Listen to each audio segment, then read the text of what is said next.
Italy's most wanted mafia boss, Matteo Messina Denaro, has been arrested. Storico, vanitoso, persino docente di diritto, ma quando parla Matteo Messina Denaro, latitante per tre. Разыскиваемых мафиозов страны Matteo Denaro.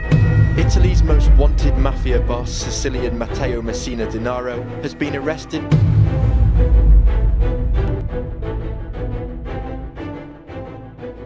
On January 16, 2023, major world media said that the Sicilian mafia suffered a serious hit.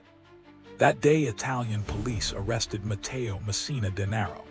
Journalists called him the top boss of Italian criminals, linked him to many murders and illegal operations in Italy, and even Forbes placed him 6th among the world's most wanted criminals.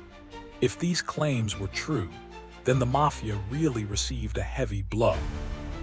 But after reading many reports and crime articles, the situation seemed less simple and not fully clear. Today we will talk about the life of Matteo Messina Denaro and try to answer if he was truly the most dangerous mafia boss of our time, or if the media simply exaggerated.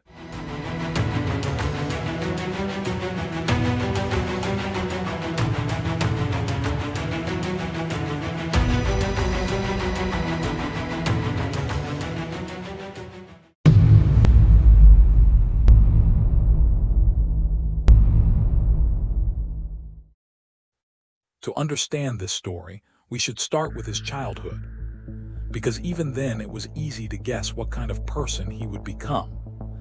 Matteo was born in 1962 on the island of Sicily. Unlike many other mafia members, his childhood was not poor. His family had money and lived well because his father was the local mafia head. People respectfully called his father Don Ciccio. Don Ciccio made his fortune working for Italian businessmen and politicians. Officially, his group acted as bodyguards and security men, but in reality, they took land from small farmers, silenced honest judges, journalists, and police officers, and handled all the dirty work for the powerful. Don Ciccio involved his son in mafia affairs from a young age. At 14, Matteo learned how to use guns and joined a combat group that protected businessmen. At 18, on his father's orders, he committed his first murder.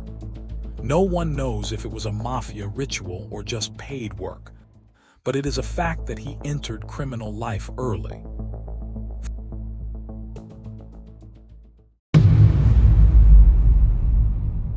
For a long time, our main character worked under his father, calmly and without extra questions, doing what was required from him. In mafia circles, he was respected for this, and many believed that the future of the mafia would be in his hands. But he was still very far from a big criminal title and world fame. The situation changed at the beginning of the 1980s. That was when the Second Family War in Palermo began, one of the biggest wars in mafia history. During this conflict, major mafia bosses decided who would take power over the mafia. The winner of the war was a cruel gangster from the town of Corleone, the mafioso Salvatore Riina. Riina won the war only because of his brutality. He executed disagreeing mafiosi left and right, and killed honest judges and police officers. And in all of this, he was helped by our main character, Matteo Denaro. Salvatore Riina noticed Matteo's discipline and courage long before the clashes in Palermo.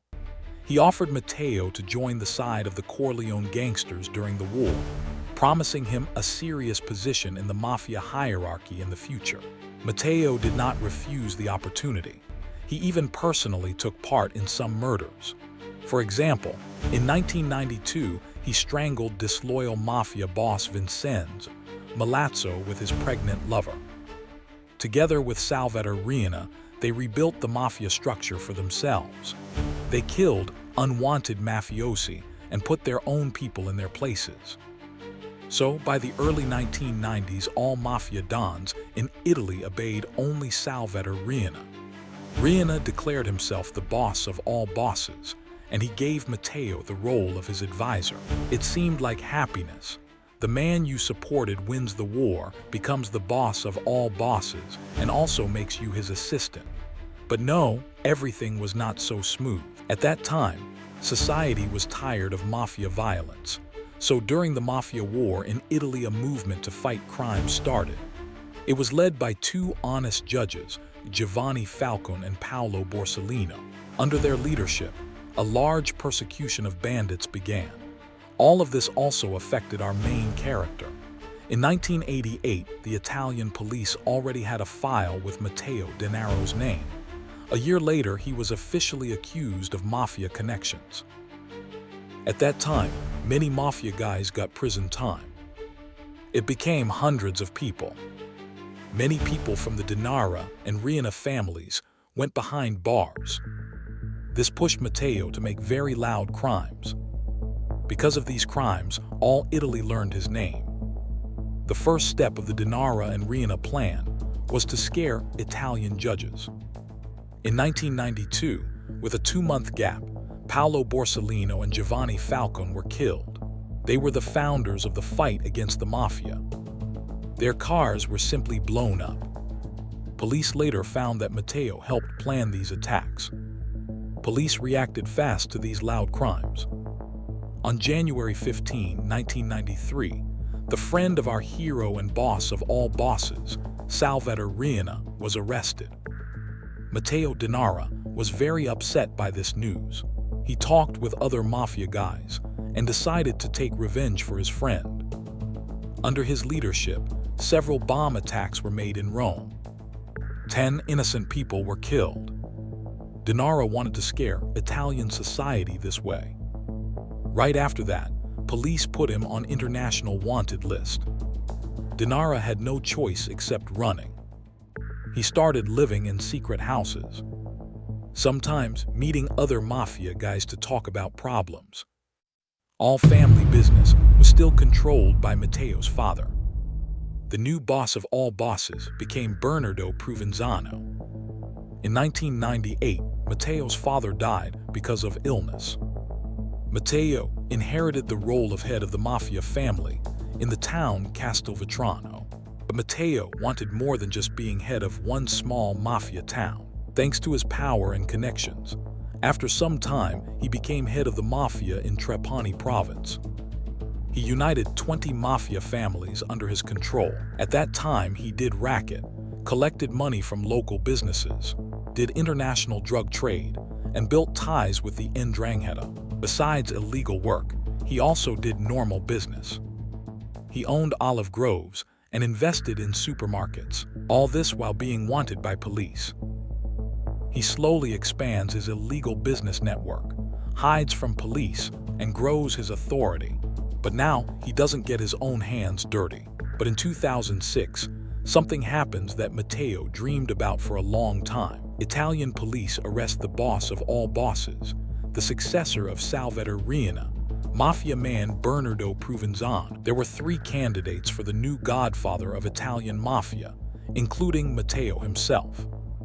But with lucky circumstances, his rivals get arrested, and Matteo Messina Denaro becomes the full boss of all bosses of the Italian mafia.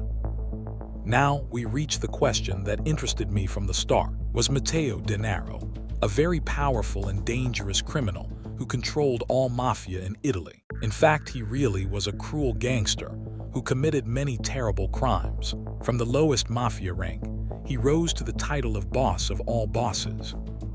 But in my opinion, he held this title only nominally. Because of strong attention from authorities, he always had to change his location, live hidden, and leave his safe place very rarely. With such lifestyle, he physically could not control all big mafia operations. Of course, he solved some issues, but real work was done by other people. On January 16, 2023, Matteo Messina Denaro was arrested in a private clinic, where under a fake name, he was getting cancer treatment. Italian court gave him several life sentences. But because of fast cancer development, he stayed in prison a bit more than half a year.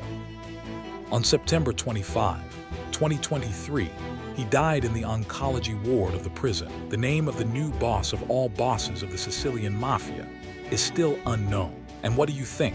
Was Matteo Denaro the most dangerous criminal of Italy? And will the mafia really not recover from this hit and finally lose its influence? Write your opinion in the comments.